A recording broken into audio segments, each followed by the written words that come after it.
اعوذ باللہ السمیع العلیم من الشیطان الرجیم من ہمزہ ونفخہ ونفثہ۔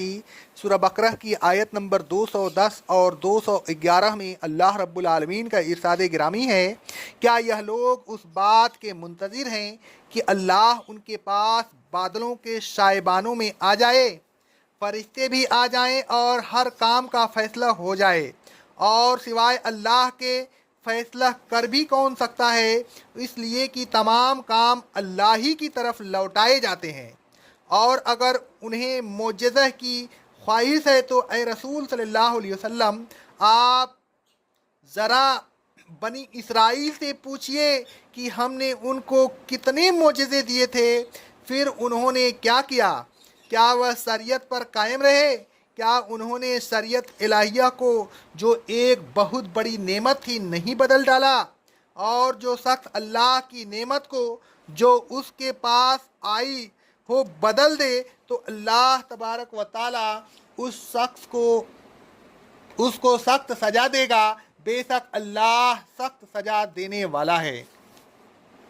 کفار مکہ قیامت کا انکار کرتے تھے، قیامت کے دن کا مذاق اڑاتے تھے اور بار بار پوچھتے تھے کہ آخر یہ قیامت جس سے ہمیں ڈرایا جا رہا ہے کب آئے گی؟ ان کے اس قول کا ذکر قرآن مجید میں کئی جگہ کیا گیا ہے۔ اللہ تبارک و تعالیٰ فرماتا ہے سورہ انبیاء کی آیت نمبر 38 میں، کافر کہتے ہیں کہ اگر قیامت کے سلسلہ میں تم سچے ہو تو آخر قیامت کا یہ وعدہ کب پورا ہوگا، قیامت کب آئے گی؟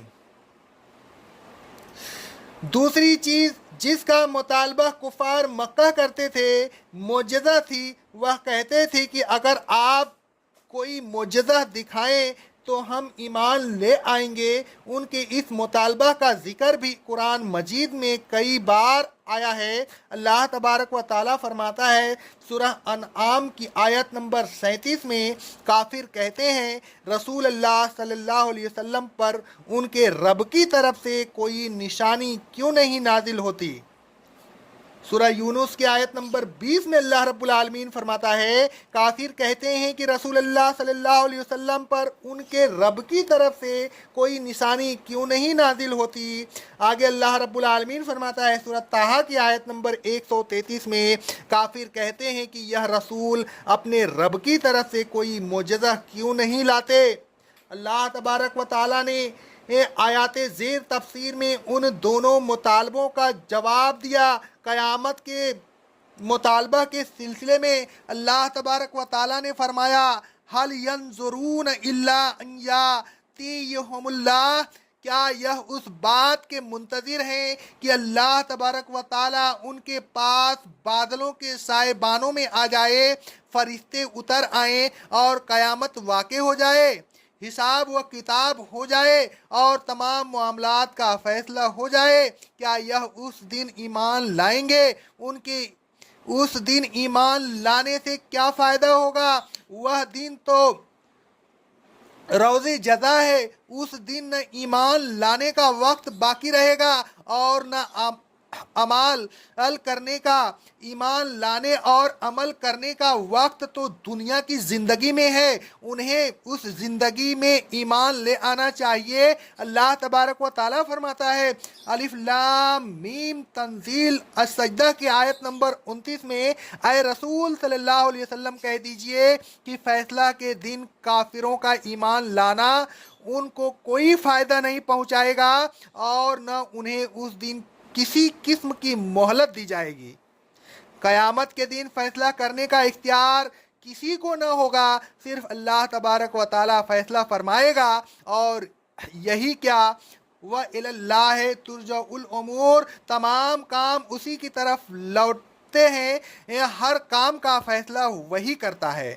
معجزہ کے مطالبہ کے سلسلے میں اللہ تبارک و تعالیٰ نے فرمایا، سل بنی اسرائیل کم آتیناہم من آیات بینہ، اے رسول صلی اللہ علیہ وسلم بنی اسرائیل سے پوچھئے کہ ہم نے ان کو کتنے معجزے دکھائے تھے، کیا ان کو اس سے کوئی فائدہ پہنچا؟ جو سرکشی، ضد اور ہٹ دھرمی ان کے رگ دپے میں شرائط کر چکی تھی، کیا انہوں نے اسے چھوڑ دیا؟ بلکہ انہوں نے تو اس دن کو بدل ڈالا جس دن پر ایمان لانے کا دعویٰ کرتے تھے، دین میں تحریف کرتے رہے۔ اللہ تبارک و تعالیٰ فرماتا ہے سورہ مائدہ کی آیت نمبر 13 میں، یہ لوگ کلمات ربانی کو اس کے اصل مقام سے بدل دیا کرتے تھے، اور جن باتوں کی انہیں نصیحت کی گئی تھی ان میں سے ایک حصہ کو انہوں نے طاق نشان کر دیا تھا۔ یہود نے خود رسول اللہ صلی اللہ علیہ وسلم کے سامنے ایک گواہی دی۔ صحیح بخاری کی حدیث ہے، ہمارے علماء نے رجم کی جگہ یہ سزا تجویز کر لی کہ زانی کا منہ کالا کرتے اور اس کو گدھے پر پیچھے کی طرف منہ کر کے سوار کرتے، پھر اسے گھماتے۔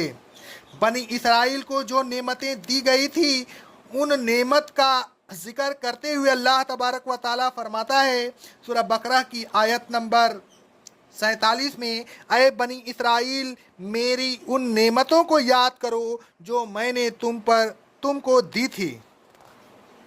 پھر اللہ تبارک و تعالیٰ نے ان نعمتوں کی تفصیل بیان کرتے ہوئے سب سے پہلے اپنی کتاب کا ذکر فرمایا۔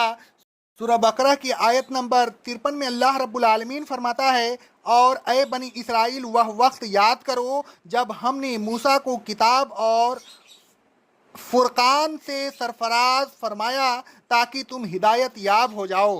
الغرض شریعت الہیہ ایک نعمت تھی جس کی بنی اسرائیل نے قدر نہیں کی، اس نعمت میں تحریف کرتے رہے، اور سَن بدلو نعمت اللہ، جو شخص یا قوم اللہ تبارک و تعالیٰ کی نعمت میں تحریف و تبدیل کرے، احکام الہی کو بدل ڈالے، تو اللہ تبارک و تعالیٰ اسے ضرور سزا دے گا، اور وہ بہت سخت سزا دینے والا ہے۔